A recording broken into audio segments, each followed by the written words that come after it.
Adam Collins and Mike Hussey. This is Cricbuzz Chatter, day 2 of the Ashes at the Gabba. And what an eventful day it was, Huss. It really did have it all. Drop catches, missed opportunities, brilliant stroke making, especially from Travis Head. Some controversy as well. And all told, Australia in the lead by 196 runs. And really from here, everything needs to go right for the visiting team to somehow salvage this affair. Yeah, it certainly was a very exciting day, Adam. And, England, they had their chances. They needed to get wickets with the new ball the first thing this morning.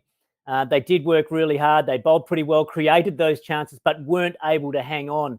And in Ben Stokes' case, wasn't able to keep his foot behind the line. So with Australia being able to get through to lunch unscathed and an excellent partnership between Labuschagne and Warner put them in the box seat. I thought England fought hard. They really did fight hard in that middle session. Picked up a couple of wickets, pegged Australia back a little bit, but it was always going to take its toll late in the day. And Travis Head's innings was just absolutely superb. And the Australians were able to run away as the English got tired. A few sore bodies there as well, and really cashed in that last session, and certainly are now in a very, very strong position in this Test match. Yeah, I mean, it'll be easy to forget the fact that England actually took 4 for 29 at one stage today after they broke up that 156-run stand between Warner and Labuschagne, which could have ended a number of times. I mean, Ollie Robinson's on a hat-trick at one stage. 4 for 29, of course, being the scoreline that England were in the first 45 minutes yesterday. So, I mean, the game was volatile. Cameron Green's dismissal, Australia are at 195 for 5, and really England might be thinking, we could be batting again today. We could be batting again today and we could find a way through this, but enter Travis Head. His third century, first against England, all have been in Australia. I don't think any have been quite as important to his long-term career as this, though. He's the 9th fastest for any Australian man in Test cricket in just 85 deliveries. Some of those square drives were Alan Border-esque, the way he was able to pull the ball through the onside when the opportunity allowed itself. He's got a strike rate of 118. Huss, you've done it all before. Give a sense of the degree of difficulty of doing what Travis Head was able to do today. Well, it certainly was an incredible innings. And you've got to understand that this guy is under enormous pressure. Coming into the series, there was so much talk in Australia. Should the position at number 5 go to Travis Head or should it go to Usman Khawaja? Usman Khawaja, he plays at the Gabba for his local, Queensland in the Sheffield Shield competition. He'd scored a lot of runs. He's got experience. But the selectors decided to show faith in Travis Head. He'd also done pretty well for South Australia, probably not quite as well as Usman Khawaja had, but he got the nod, mainly probably because he was a little bit younger than Khawaja, and didn't he repay the selectors' faith? It was an incredible innings. He plays his best when he comes out playing his shots. He's a naturally aggressive player, and it's almost like he just came out and said, you know what, England have fought back, precarious position. I'm just going to play my natural game, and that's what he did. And it really took the game away from England. It was like the stars aligned for him in a lot of ways, because it was the perfect time for him to come in and play that natural game, be aggressive, and with the English attacks just starting to get a little bit tired, the ball getting a little bit older, the pitch starting just to flatten out a little bit more. It was the perfect opportunity for him to really grab this game by the scruff of the neck. And incredible innings, played some magnificent shots all around the ground. And for me, it really stood out that the 2 outstanding players of the day were the 2 that had the best preparation coming into the series. That both Travis Head and Marnus Labuschagne, in my view, played the most substantial innings. I know Warner played well, but he did have a little bit of luck along the way. But the 2 guys that have been playing a number of Sheffield Shield games were best prepared for the longer form of the game. I think showed their class and showed how important preparation can be. Yeah, and I suppose as Australian fans, you need to step back from Travis Head a bit and align expectations. The way he plays means that he probably will nick off pretty early a lot of the time. He doesn't have prodigious footwork. He does go hard early. He could have nicked off half a dozen times early on, but if you do get a bit of luck, that old Richie Benaud adage that about captaincy, 10% skill, 90% luck, and all the rest of it. Well, it can be applied to batting as well to a certain extent. You need to ride your luck, and David Warner did ride his today. I already mentioned that he was out off a no ball for the 5th time at Test level. He's been bowled off a no ball. The previous 4 times, by the way, he made centuries. Today, he fell 6 runs short. So Warner knows what it's like to have to reset. By stark contrast, Marnus Labuschagne, I mean, he was machine-like, wasn't he? He loves batting at the Gabba. At one stage today, his batting average on that venue at test level was in excess of 100. He fell for 74 completely against the grain of play. Let's start with David Warner, though. It was a frenetic innings at times. He was swinging hard when Mark Wood was sending them down at 150 kilometres plus. He was almost backing away, getting leg side of the ball to give himself a better chance of making contact. The drop catch was an absolute soda from Rory Burns at second slip when he was on 47 just after the lunch interval. There was the near run out with Haseeb Hameed when he was pretty much freestyling, trying to get himself back into the crease after dropping his bat. It was an eventful day for Davey Warner, as they often are with that man. You've summed it up magnificently, really. It was all happening for Davey Warner. And he said after the innings that, you need to make your own luck. And he's, that's the way the game goes sometimes. He's had a bit of a rough trot leading into the T20 World Cup, wasn't scoring many runs, but he was working extremely hard on his game. And he just knew that luck would turn around for him. He had a wonderful T20 World Cup, got the confidence back up a little bit, came into this series. And, he plays so well in Australia. He knows these conditions really well. There was no Stuart Broad there to have in the back of his mind as well. But, there were some great contests. I thought the contest with Ollie Robinson was fantastic as well. Beat him on a number of occasions. Should have had him caught in the slips. Certainly once, perhaps a couple of times. That the contest with Mark Wood was great cricket to watch as well. Looked to stay leg side of the ball and try and get some width and slash the ball through the offside. It could have been out a few times there as well. It was just great Test cricket. One great player in David Warner and a number of very, very good English bowlers just going hard at it. And David Warner came out on top. He had his luck, but you've got to make the most of that luck. And he certainly did that today. And when he got out, we're all a bit surprised. It was a bit of a innocuous dismissal, really, in the end.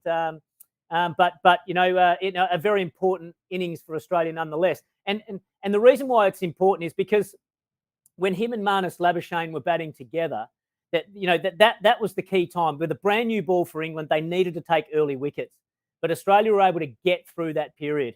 And now I'll move into Marnus Labuschagne and the way he played. That's some of the best Test cricket that I've seen in a very, very long time.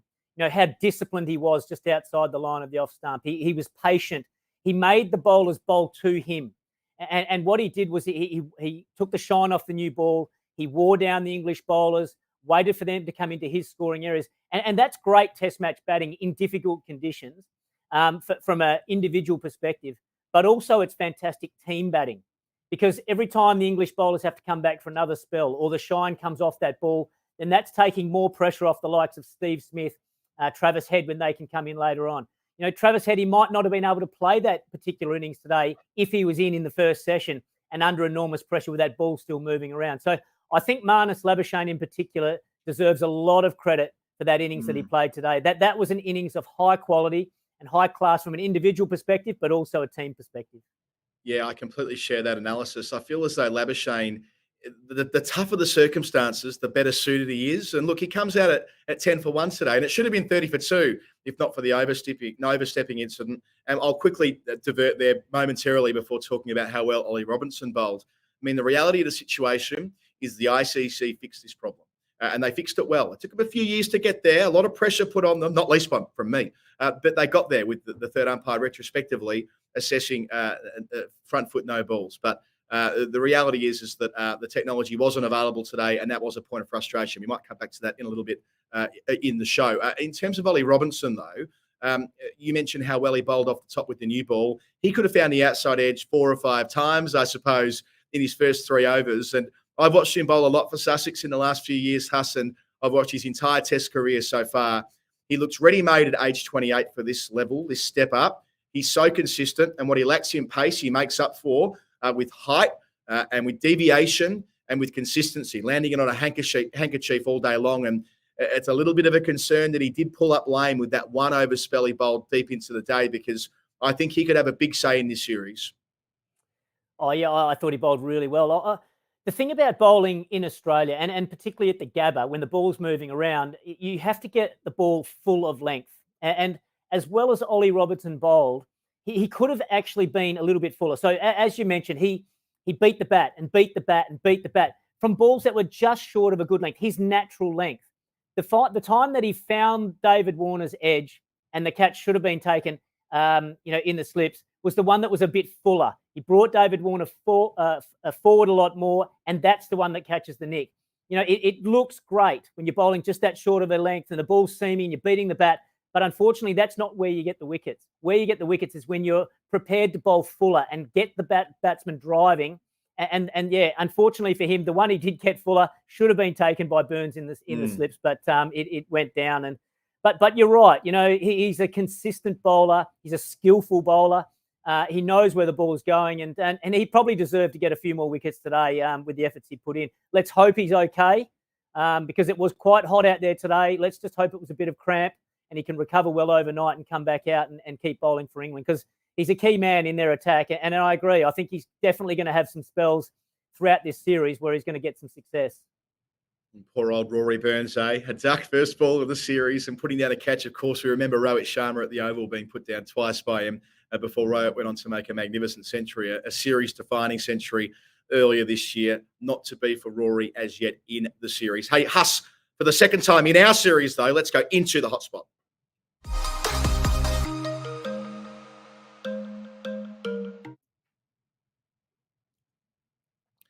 Technology. I love the way no balls are now assessed. My question is, how come we weren't told? And I don't mean like you and me, but I mean like we collectively, that the technology wasn't going to work for the third umpire this week to assess front foot no balls. What it led towards was a period of confusion and slight embarrassment, I think, as we collectively were like, what's going on here? How can Ben Stokes bowl 14 front foot no balls in a spell and have none of them picked up? And we learnt later it wasn't Paul Wilson's fault in the third umpire's chair. It was because the technology for him to assess no balls wasn't in play. The front line was, again, the responsibility of the central umpire. And we know there's empirical evidence and anecdotal evidence from umpires that they find that an incredibly tough job these days for a host of reasons. And I suppose, Huss, it reinforces why that has become such an important change to the playing conditions in the last 18 months. Yeah, it is pretty disappointing, I must admit. But, we can't help it if the technology is not working for a particular reason, or the operator of the technology can't get into the country because he lives overseas in time. So there's probably a whole host of things that, have caused this issue. I agree with you. I think I'm sure the teams would have known. The match referee would have informed both teams that this wasn't going to be working in this particular test match. But I agree. I think you need that transparency to the public as well. Let us all know, that it's not working, so you don't create that confusion. So I do agree with you there, and it does put more onus back on the umpires. I think because they've had the technology there of the third umpire checking the no ball for every ball if they need, they haven't had to worry about looking down at the crease and then trying to make a decision. So it's unfortunate, I must admit, but it's just one of those little things that I guess that has happened in this particular test match. There's not much we can do about it. But the umpires, I guess there's going to be a bit more pressure on them to try and make sure they're watching the crease first and then looking up to make their decision. So it's going to be a tougher job for the umps. But, in general, they've done a pretty good job so far. And I don't think we should be too critical, because it is a very, very tough job to do, and a lot of pressure and a lot of scrutiny on the umpires. Yeah, absolutely. I think they've done a fine job in this test match so far. And if you want to know why this has been a problem, instead of Huss and I talking about it for half an hour, just Google my name and no ball, and you'll see about 15 articles from me explaining why this has been such a problem in the last 5 or 6 years. For now, though, Huss, let's press fast forward.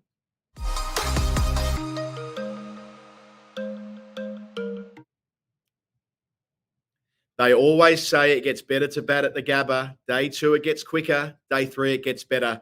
This pitch looks ready. I mean, granted, Australia are 7 down, right? But Travis Head, if he gets a full session at this could get ugly tomorrow. I mean, how do you, as the opposing captain in Joe Root's case, how do you keep that team together knowing that they could be well on their way to a spifflication in the first of 5 tests? Well, Joe Root comes across as a really positive guy to me. And so I think the chat in the England dressing room will all be about, okay, we're tired, we've had a long day, let's recover well. But exactly as you have rightly pointed out, day 3 is the best day to bat at the Gabba. The pitch is hardened up. It's nice and fast. If you can get in and get through that new ball, there's no reason why England can't go on and post a really big second inning score. And And you never know, maybe get in front of Australia and put Australia in a, under pressure coming into that last innings. Or if they can bat long enough, you never know. They might be able to try and save the test match. But you're right, they have to get those first 3 wickets first. So the message would be recover really well. Let's come back out tomorrow morning, try and get these 3 wickets as quickly as we possibly can, and then get in there and bat like we've never batted before.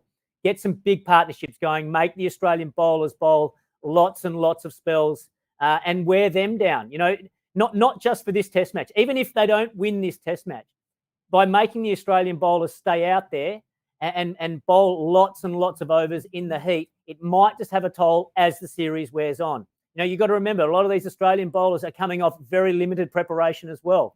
So they have an opportunity to get some positives out of this game by, one, trying to get these last 3 wickets as quickly as they can.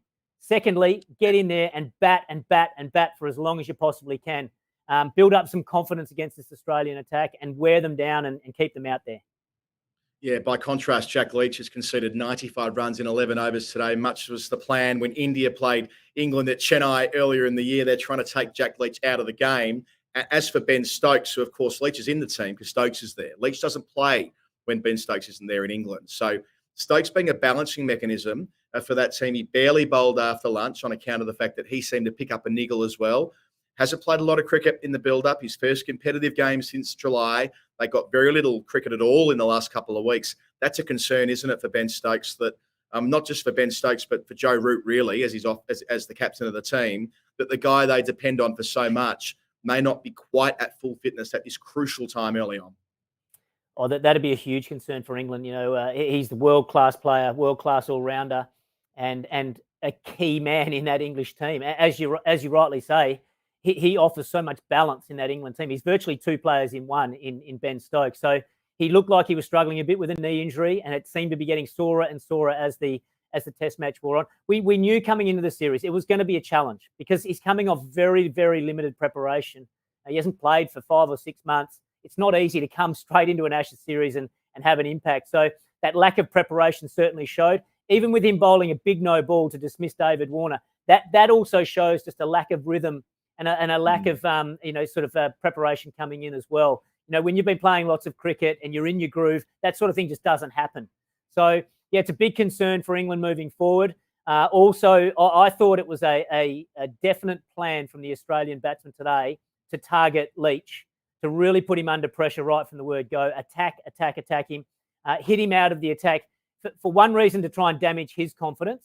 But secondly, it just makes Joe Root have to bring his other faster bowlers back a lot earlier than he wanted to do. He would love to have had Leach come on and bowl 25, 30 overs, keep it tight from one end, and then allow him to rotate the fast bowlers from the other end. But he wasn't able to do that today.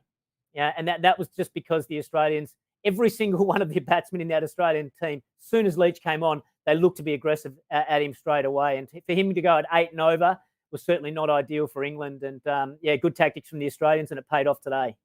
Yeah, it also battered their over rate. They were 14 overs short today, which is a whole different conversation. Tomorrow, Travis Head will resume on 112. Australia, 343 for 7. They're 196 runs in the black, and they are in complete control. This has been Cricbuzz Chatter with Adam Collins and Mike Hussey. Can't wait for your company again tomorrow at Stumps.